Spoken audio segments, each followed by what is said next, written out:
So we'll go ahead with the next panel discussion. That's box office domestic and international. For that, we have the moderator as Ganesh Kaushik. He's a content strategist and transformation advisor, currently associated with the India Blockchain Alliance. We have Loris Curci, all the way from Italy. He is a producer, writer, known for movies such as The Girl Next, Welcome to Acapulco, and Trapped.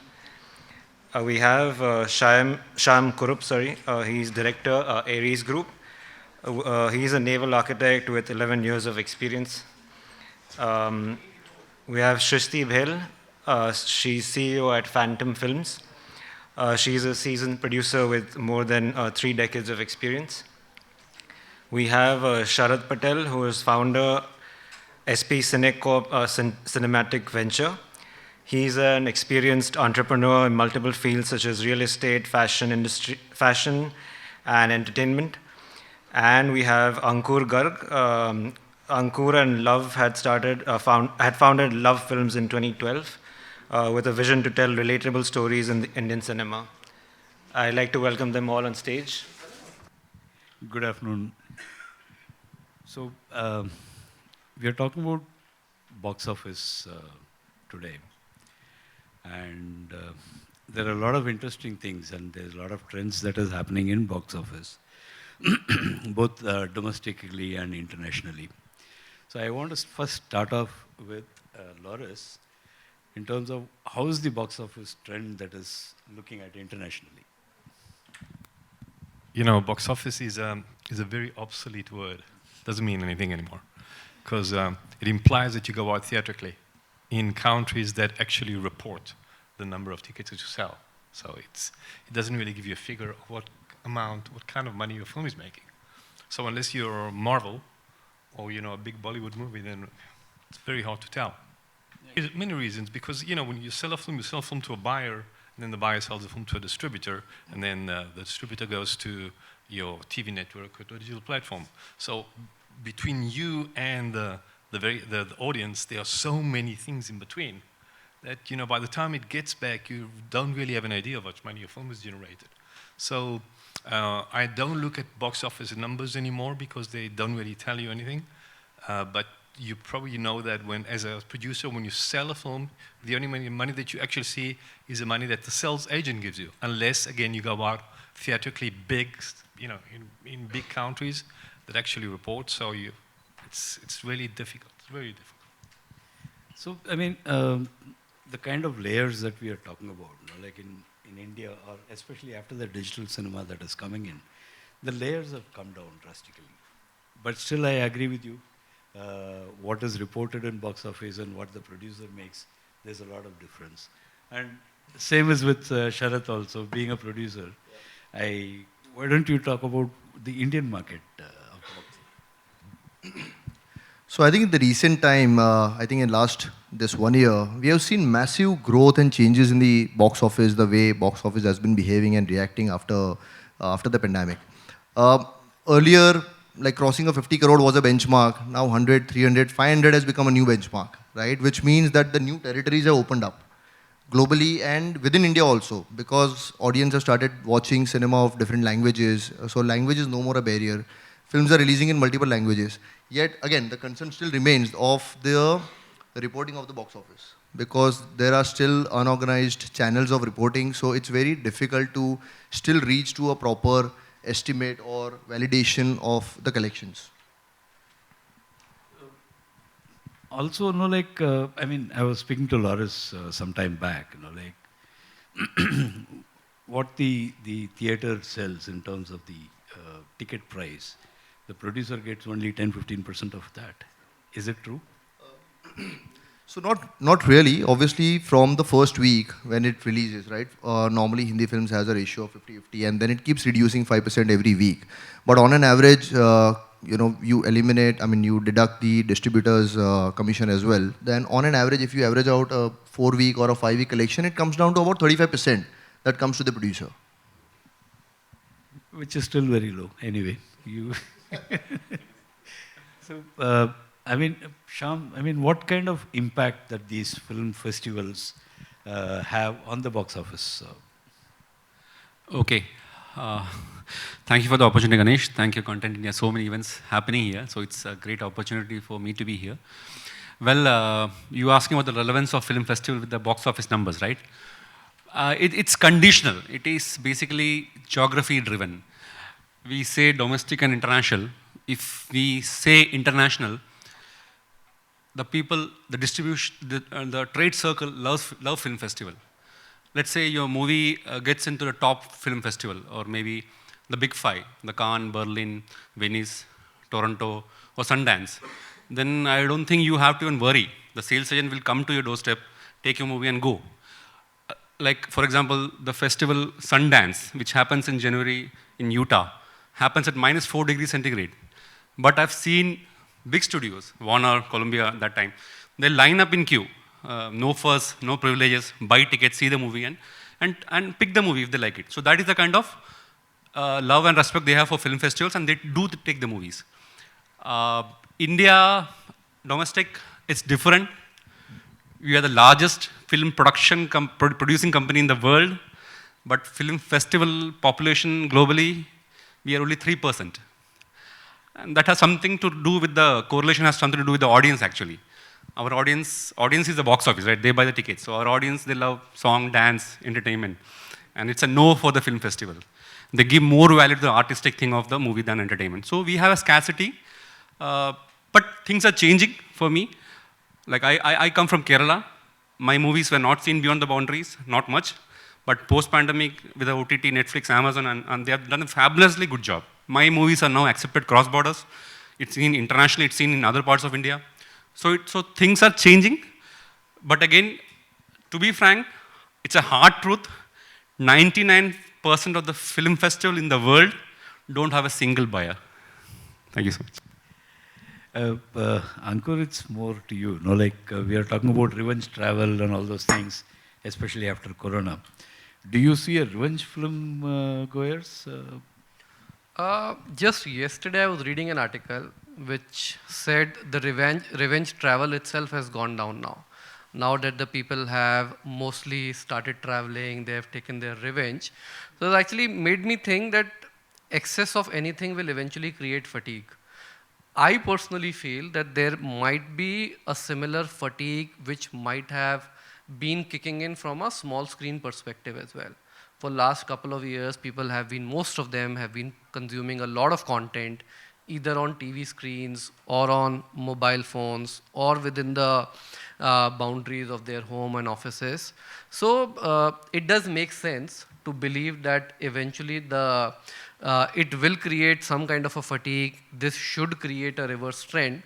If you were to see the recent box office numbers, I think it probably makes sense. I would not really call it a revenge box office as such, but I think it might be more about just being tired of doing this solo watch at home, smaller screens. That could have been creating a reverse trend. Otherwise, that yes, no, it's a different, theaters are a different experience altogether. Community watch is a different experience altogether. But I think at least what has happened is you can no longer, as a producer, get away creating a substandard product and get away with it in theaters, because the choice with audience now is pretty clear. Earlier it used to be whether I want to watch a film or I don't want to watch a film. Now the choice is whether I don't want to watch a film, whether I want to spend money in theaters to watch a film, or I want to probably watch it for, under a subscription at home, at my convenience, at my own wish. So I think that is what I would rather, classify it as. Thanks, Ankur. Loris, do you see an emerging trend in the emerging markets for the international films? Well, I would like to refer to what the gentleman next to me said before about the 5 top film festivals in the world. Actually, does anybody remember who won the Cannes Film Festival this year? Nobody does. So it's relevant as a director. You say, oh, my film was in Cannes, that makes you look good. But then as a producer, it doesn't really help. Even if you win the festival, it doesn't help. What really helps is who you have in the film. And you guys have the same, you have a star system here in India. So it's not about what the film is about, it's about who do you have in the movie. And that actually conditions the numbers. I made a film with Samuel Jackson's here, and it doesn't really matter if the film is good. I remember we sent the script to the sales agent because we needed a big minimum guarantee. He didn't even read the script. He came back to us after he watched the first cut of the film. He says, "What is this film about?" It was all about Samuel Jackson being in the movie. That's what the only thing that really sells. Well, I mean, that way I mean, it might be my personal opinion, but I like the Malayalam films where he comes from. I mean, the artist doesn't have much of a value there. It is a story which has got the value. So, I mean, some of the best films I have seen is Malayalam films. You should watch sometime. Oh, I should. So, Sharad, I know that you made some lot of money or some money where the countries have not even heard that Indians were living there. Do you want to talk about that as an emerging market? So I think it's more to do with the regional cinema, like you mentioned that regional cinema now is getting a global presence. So I'll tell you my experience of my last Gujarati films that I released. We had distribution inquiries from Ireland and many different parts of the world, which we had never thought that that would see the film, and there were community watching. Majorly, it became like an event, right? So, but unfortunately, what happens is, still we are not able to see the market growing. The reason is it's all disconnected, and it's very difficult to facilitate the watch of just one show or two shows, right? So what happens is country to country there are different distributors who just buys the circuit or buys the particular number of shows for that particular region. It doesn't become cost effective because, for example, let's say just to talk numbers, for example, if you're selling the show for $1,000, the cost of previewing that would itself come to about $600-700. So commercial proposition doesn't make sense. But I think if there is a consistency, of that distribution in different territories for regional films as well, then you will see a commercial growth as well. Thank you. But Ankur, this is more to you. With the kind of hybrid releases that is happening, like the simultaneously theatrical as well as the OTT, does it have any impact on the box office, or people would still love to see in the big screen? I think I can say for the Hindi industry, there are no simultaneous releases are happening. Exhibitors are more or less clear that anything which is releasing parallelly in digital, at least without an 8-week window, they are not interested in taking the content. So legally, I think it's not happening.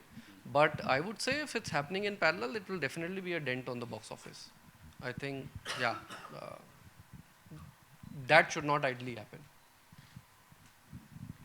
happen. Any questions from the audience, please?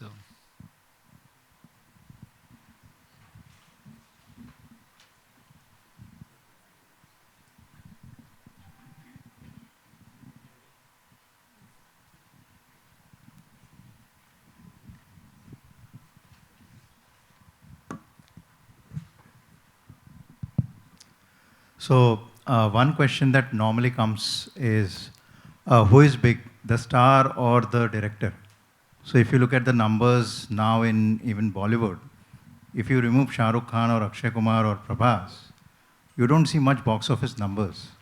So is it that the content or directors are not able to pull people unless there is a star? Or what do you think? First I would answer and then I will give it to them. To me, the trends are changing. A story is a star. Whether you have Shah Rukh Khan or you don't have Shah Rukh Khan, if the story is good, there are so many films which has done very well where there is no star cast at all. But Ankur? So see, to be very honest, I feel both of them go hand in hand. You can't really, so it's not as simple as actor versus director who is bigger. It is basically about a story which requires what kind of a facilitation to be able to, say a good story or in a way which actually satisfies everyone. If you were to talk about an actor and a director relationship, a lot of the directors would actually need a significant actor to be able to put their vision on screen.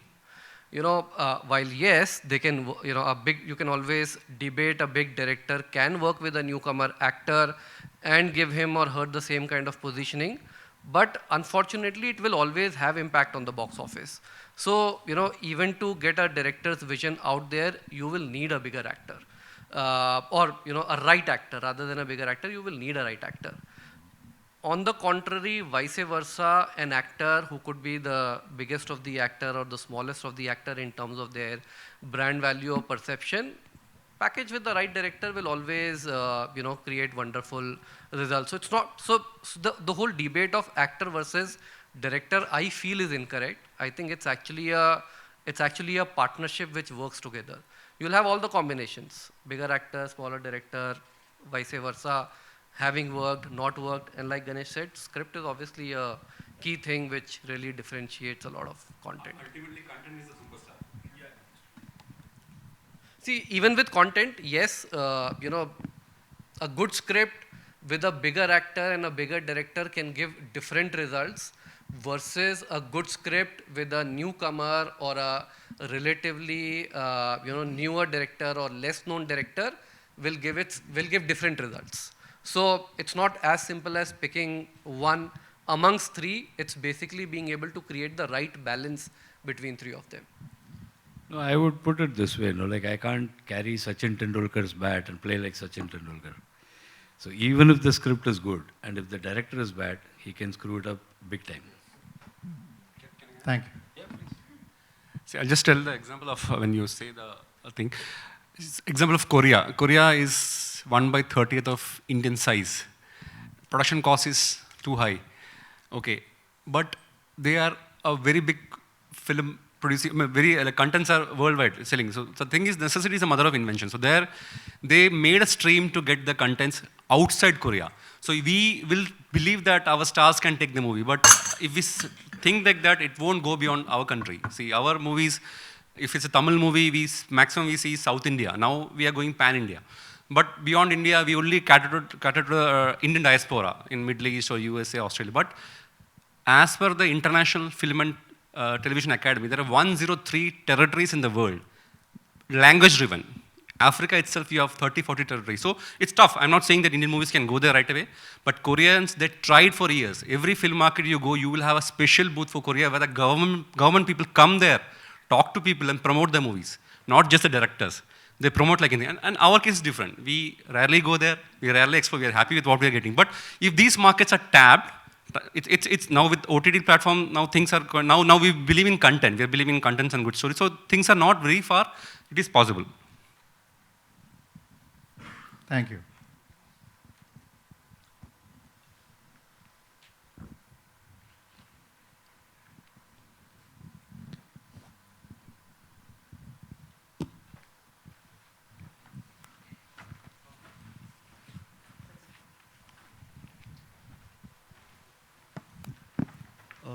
Good evening, Sandeep sir.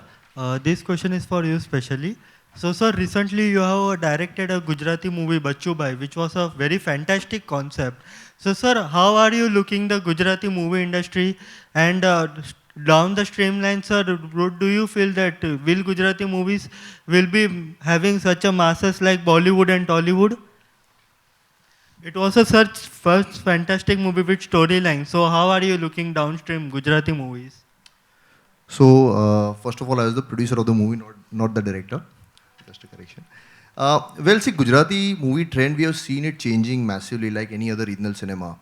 I would not put it in a literal comparison to a Bollywood or any other industry because obviously it has its own audience. It has its own, community. While there are Gujarati across the globe, as I mentioned earlier, that we are seeing a very different result internationally. So the way Punjabi market has grown, right? So if I put it in a perspective, then there is larger Gujarati audience globally than even Punjabis.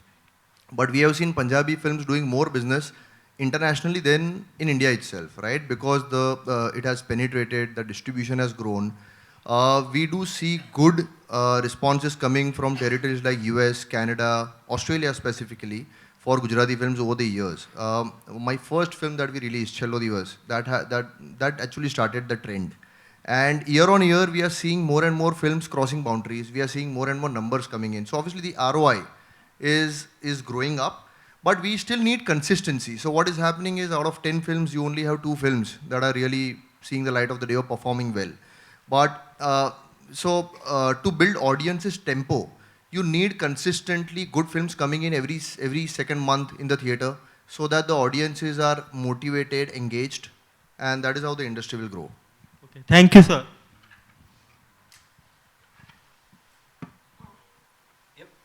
So, when you say that, places like Korea, government knows and promotes it across, how feasible it is if we, actually get it doing that? Can I answer? We plan a domestic distribution of our films, and when we see overseas, that time we hear that, if it is a bigger star, then we'll entertain, otherwise no. So how do we bridge that? The biggest example is the person sitting behind you, Chandra. He just is on the verge of releasing a first non-Bollywood movie in China in Chinese language, and if that happens, it will be 10,000 screens. Am I right, Chandra? Yes. Because at the moment, that entire thing is with syndication and not with... No, so that's why the avenues are possible. And when you ask about how, just like Korea, how possible it is for India, every year we have Indian pavilions in Cannes, Berlin and all. But the efforts, like you go to these markets with pre-planned things. You have to fix meetings in advance. You have to know who is a distributor and you have to talk the right content. You have to, because they come here for 2-3 days. The distributors come to the markets for 3-4 days.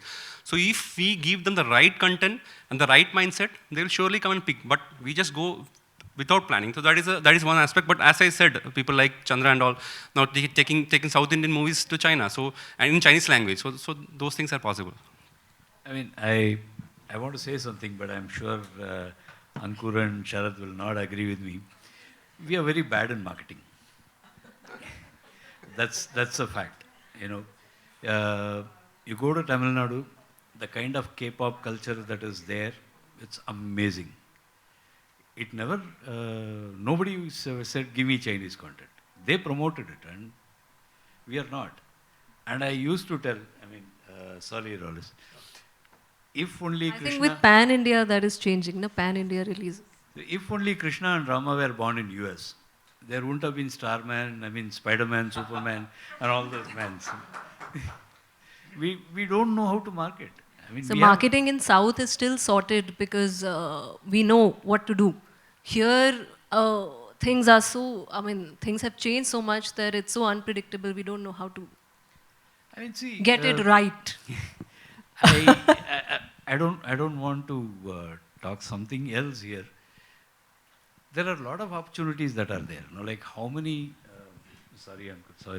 how many producers know to make ancillary revenue of their film? 1, 2, I know of, that's it. So, how many merchandise that we have and how many merchandise that we buy? When I can buy a Spider-Man ka merchandise, why can't I buy a Shah Rukh Khan ka merchandise? Yeah, I have a point to your question when you're talking about the international box office. You made a point that it's difficult to be able to, or they would say if there's no big actor, they would not want to release the film.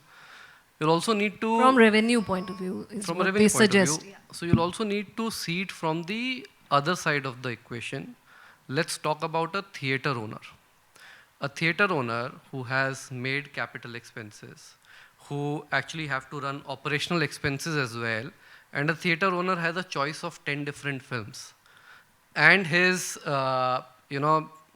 his ability to be able to predict, his choice to decide which film is what will get the most audience to his theaters to be able to capitalize or maximize his profits. If you'll start understanding it from a theater's perspective, you'll automatically start understanding why distribution is a challenge, or why distributing small films on a larger scale becomes a challenge.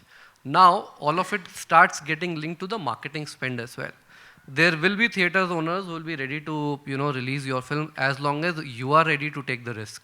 If you're happy to rent out the theater, that I'm ready to take that guarantee of my audience, I'm sure there'll be enough theater owners who are actually ready to rent out, and they'll make money on it. Fortunately, things in international business or international exhibition have now started getting better in terms of VPF not being applied. Earlier, there Right. used to be a VPF cost for every cinema that you would want to release the film. So at least in the international market, most of the international market, that has gone off. So again, one detrimental to be able to have a bigger release of Indian content in cinemas abroad, that has gone away. So it's not as simple as that. It's just about the actor. If you're able to find a community, find the audience who would be interested in your content in that particular region or in that particular catchment, I think it can be worked out, but you'll also need to start thinking it from a theater owner's perspective as well, who has a choice for multiple films.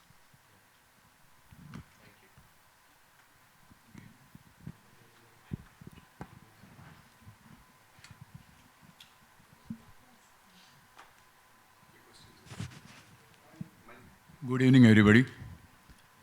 We hear the news. Akshay Kumar film has got 1,000 crores collection. Shah Rukh Khan, 4,000 crore collection. How you calculate the collection of the movie?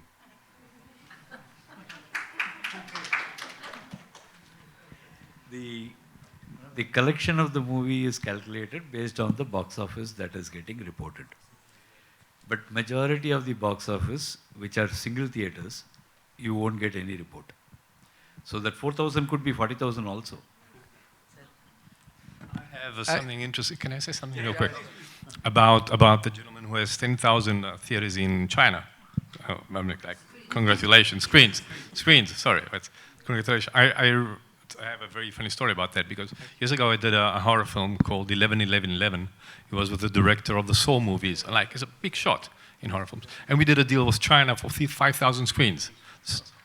I don't want to say anything, but it's been 8 years, we still haven't seen a cent. I mean, it's amazing. Your case is completely different. You'll get lots of money from China, no doubt. But it's amazing how some countries just don't report. And that the system allows that. I mean, nobody says anything. You apply to the IFTA, and then you know, it's controversy, there's nothing. So as a producer, the easiest thing is to make movies, selling them is like a nightmare. And that's the good news. See, on the reporting of revenue, I do want to add a point. While traditionally things have been where a lot of revenue could go unaccounted, but by system that is changing drastically. Even with single screen, see, every ticket attracts a GST amount. Even if a producer does not have or the distributor does not have the ability to be able to go find out who is selling ticket in cash or not, there are your GST, department who will make sure that the theaters are actually computerized or the billing is computerized, the GST is being collected. As long as that happens, a lot of the revenue does get reported. Might not be a case in very D-level centers where there would be like a big TV screen with 20 people seeing the film. That is a different situation altogether. But otherwise, a large number of theaters are reporting revenue now, and because of that, you will see a real uptick in the overall theatrical revenue. Why is it that 10 years, 20 years back, we never used to see these kind of numbers? It's actually being contributed because of multiple factors, not just one factor. But GST, VPF, and there's a technical concept with respect to KDM. Every show actually has to be decrypted using a lab to be able to play a show. So that's how there are multiple checks and balances to be able to make sure the revenue actually gets reported.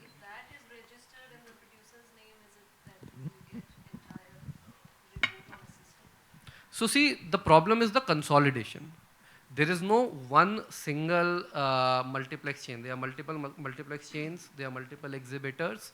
So what is lacking is a real-time consolidation. Within Producers Guild, we are actually having that discussion.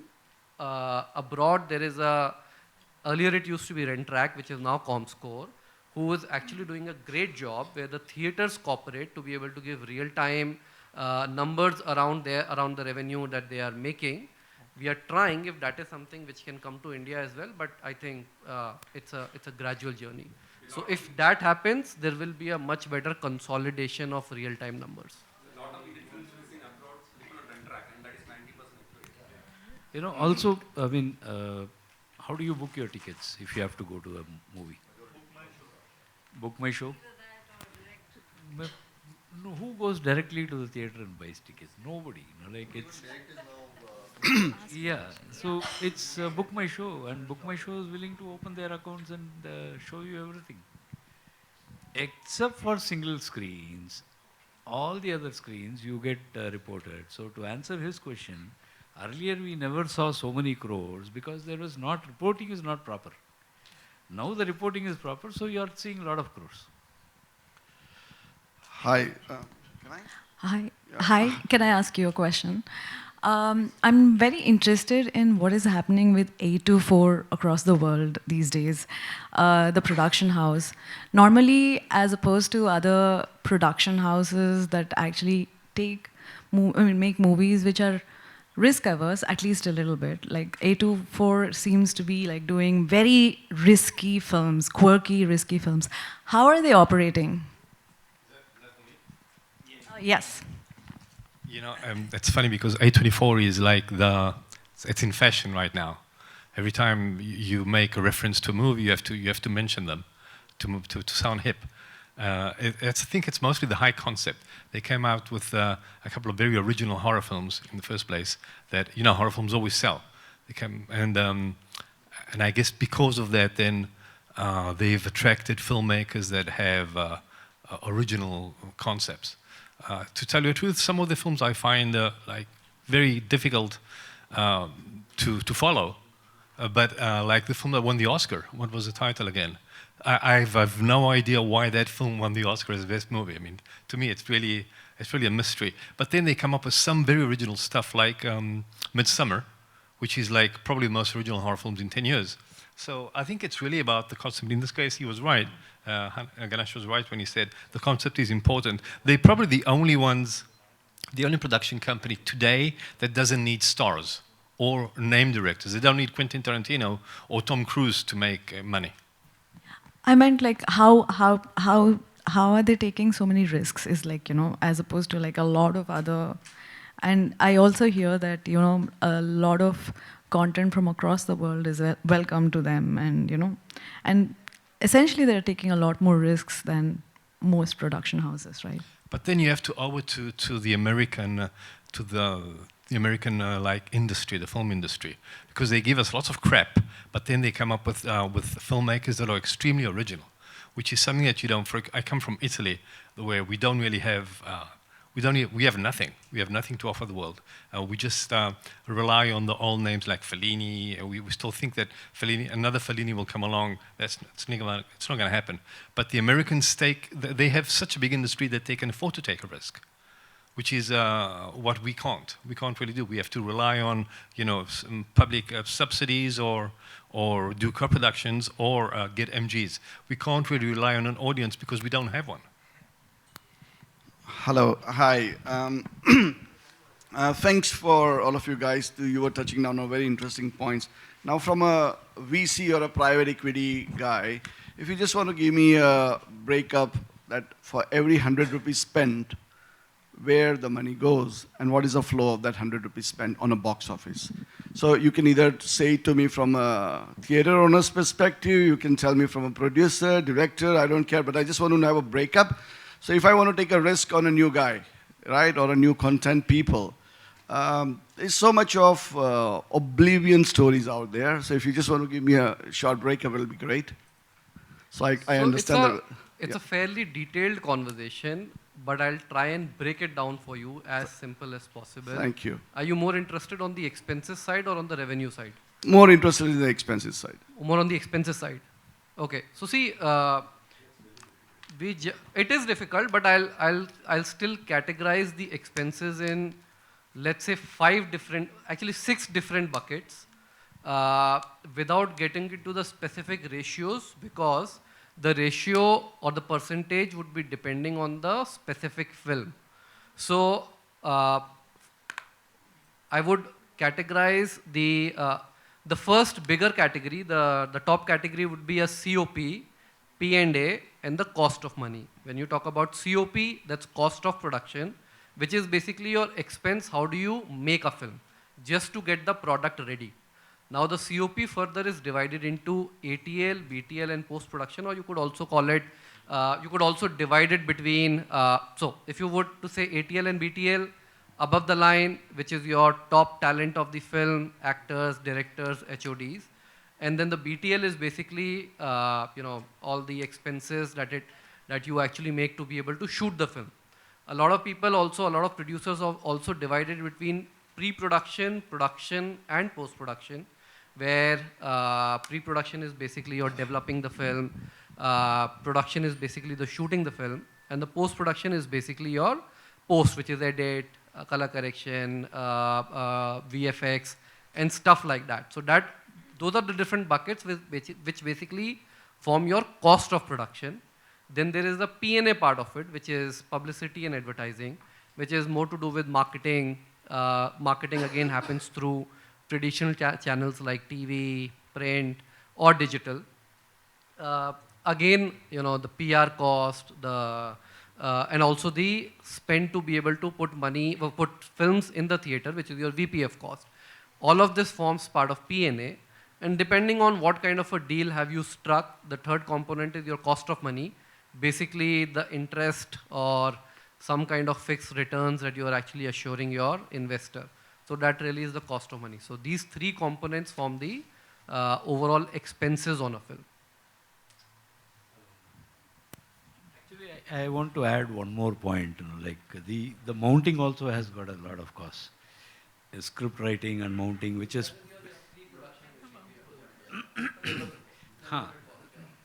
So, and I hope I am not getting beaten up by Sharath and Ankur. You need to have a proper budgeting software. Otherwise, it's impossible for you to find out how money is made when the production is happening.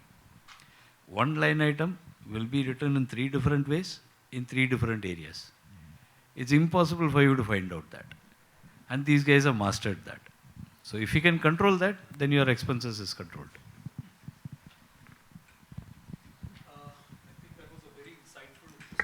So can I have one last, one supplementary question, like continuation of this question? Take that offline, please, because we have the other speakers lined up for the next session.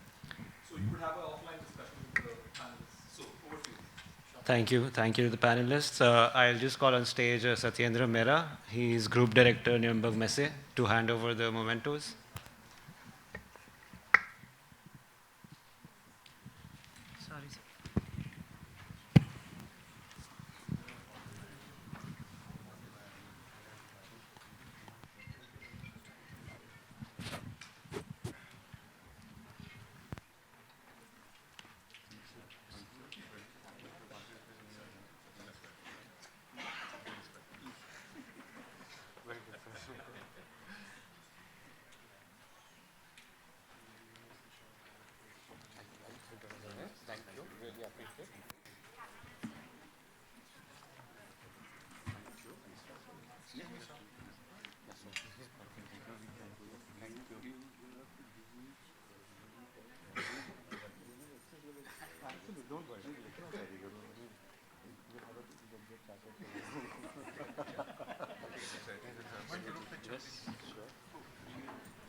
Come ahead, sir.